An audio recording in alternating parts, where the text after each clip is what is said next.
Vous sortez de réunion et vous êtes exténué. Vous avez encore galéré à présenter vos données de manière lisible pour démontrer que vous avez raison. Encore une fois, vous avez échoué car vous n'êtes pas à l'aise avec les tableaux croisés dynamiques. Dans cette vidéo, je vais vous présenter 5 méthodes pour regrouper vos données de manière ultra rapide, en quelques clics, pour atteindre un résultat très professionnel et très lisible. Pour être sûr de tout comprendre et de progresser, vous pouvez télécharger le fichier que j'utilise et travailler en même temps que moi, le lien est dans la description. Restez bien jusqu'au bout, un cadeau vous attend à la fin de la vidéo.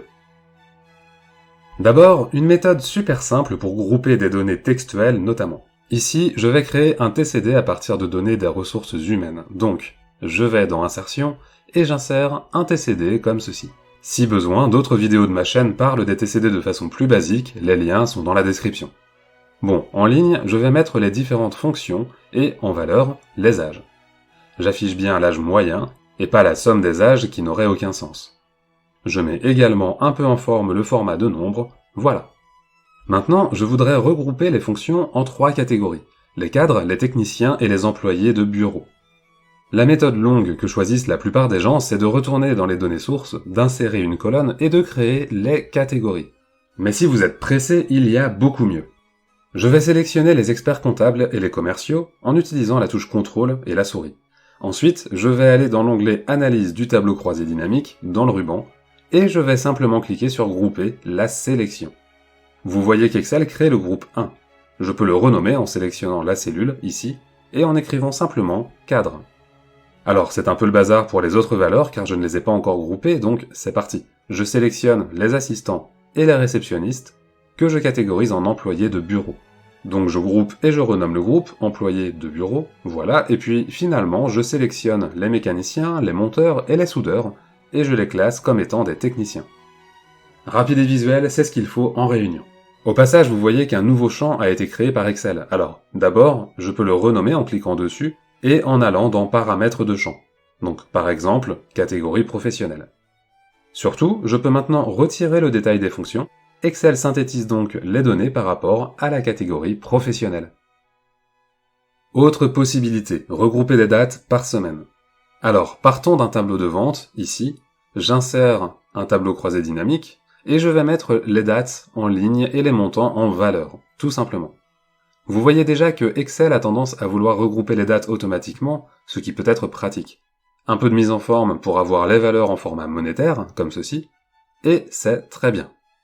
Maintenant, pour regrouper les dates en semaines, ça va être très facile là encore. D'abord, je vais sélectionner n'importe quelle date et je vais dégrouper le groupage automatique d'Excel en cliquant sur Dissocier, de manière à récupérer uniquement les dates, comme ceci. Très bien, groupons maintenant à la semaine. Alors, je vais cliquer sur n'importe quelle date et je vais choisir Grouper. Un petit menu s'ouvre et je vais avoir plusieurs choses à y faire.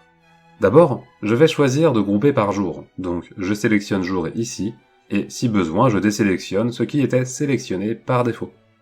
Ensuite, je vais définir une date de début et une date de fin, de manière à ce que le groupement s'effectue du lundi au dimanche. Vous voyez que là, automatiquement, Excel prend le 1er janvier. Mais le 1er janvier 2021, c'est un vendredi, donc je vais plutôt choisir le 28 décembre 2020, qui est bien un lundi. Ensuite, en date de fin, je peux laisser ce qui se trouve ici, ça ne posera aucun problème. Dernière chose, je vais demander à Excel de regrouper par 7 jours, de manière à bien être sur un mode hebdomadaire. Je valide et mes dates sont automatiquement regroupées par semaine en un temps record. Évidemment, si on veut faire cet exercice par mois, par trimestre ou par année, c'est encore plus facile, regardez.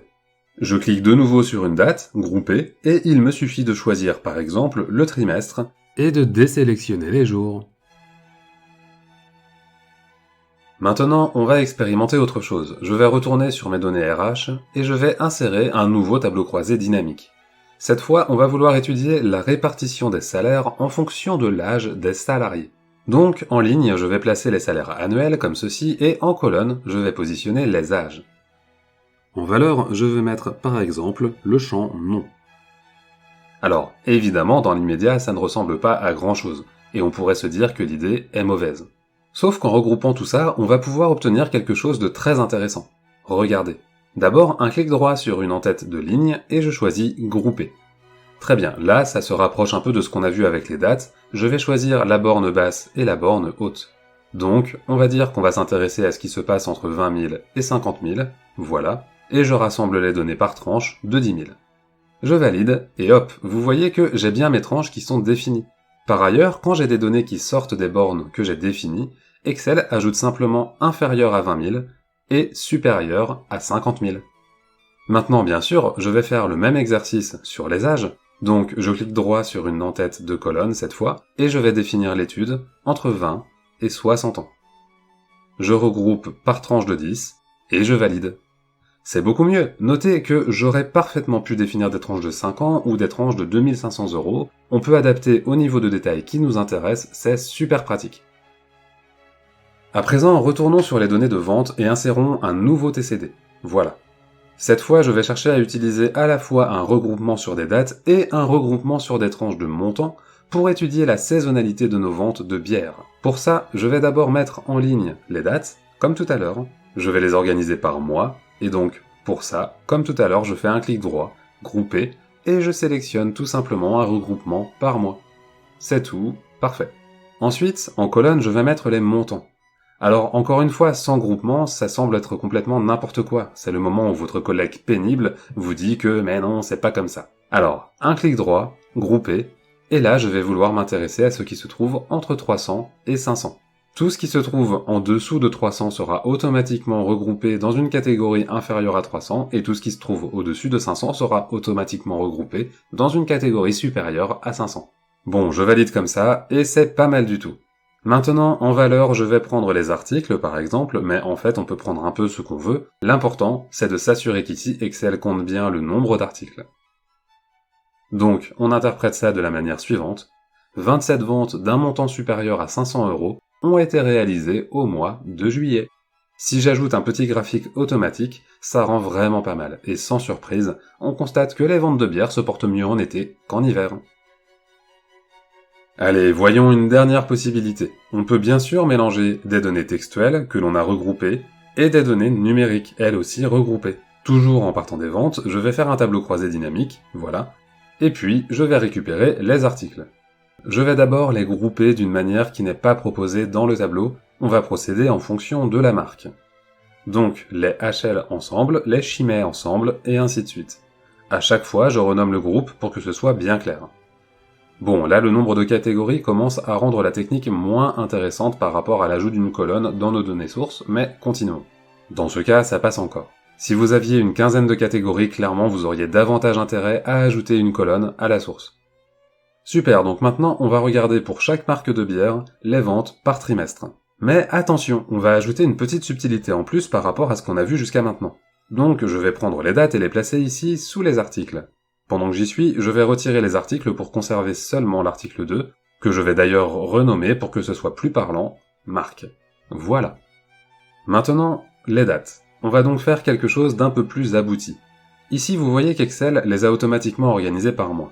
Je vais faire un clic droit dessus, désélectionner tout ça, et je vais prendre les trimestres pour avoir quelque chose de très synthétique. Cependant, je pourrais avoir envie de regarder un peu le détail de tout ça. Donc, je peux retourner dans le menu qui permet de grouper, comme ça, et là, je vais également sélectionner les mois. Si je valide, vous voyez que je peux maintenant détailler le contenu de chaque trimestre pour descendre à la maille du mois.